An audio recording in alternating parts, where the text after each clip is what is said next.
دوه لنډ تازه او مهم خبرونه. سلامونه لیدونکو، دا دوه لنډ تازه خبرونه په دې ویډیو کې وګورئ او په آخره کې خپل نظر هم په اړه شریک کړئ له موږ سره.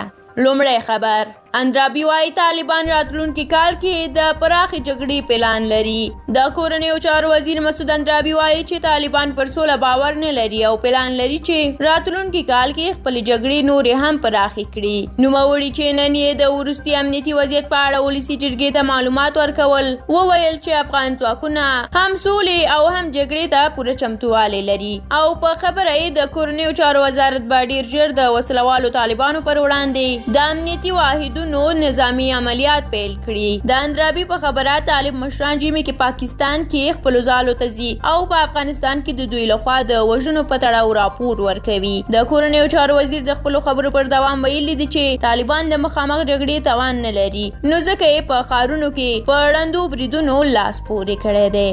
او دوم خبر دا چې د جو باین د ملي امنیت مشاور د طالبانو او امریکا ترمنځ د سولې هوکړه تایید کړې ده. جیک سلوان په خپلو تازه څرګندونو کې ویلي دي چې د طالبانو او امریکا ترمنځ د سولې هوکړه لاسلیک شوې ده او اوس د دې وخت دی چې روان سیاسي مذاکرات او افغان حکومت او طالبانو ترمنځ هم د سولې هوکړه رامنځته کړل شي. جیک سلوان وايي د طالبانو او امریکا ترمنځ د دوحې توافقنامه یوازې کلمات نه دي، بلکې طالبانو ته پکار ده چې په دې توافقنامه کې کړي ژمنې عملي کړي او له القاعده شبکې سره اړیکې قطع کړي.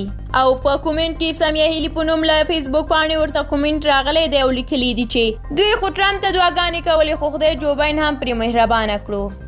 او د دې ترڅنګ بیا امید حنیفي ورته لیکلي دي چې طالب او امریکا دواړه د افغانستان په فایده نه دي، دښمنان یې دي. طالب هم ځان ته اسلام پال او ملت پال وایي. تاسو وګورئ په کوم ځای کې دوی د ولس او وطن خبره منلې ده. دوی خپل شخصي اهداف لري او هیڅ د وطن او ولس د غم خلک نه دي.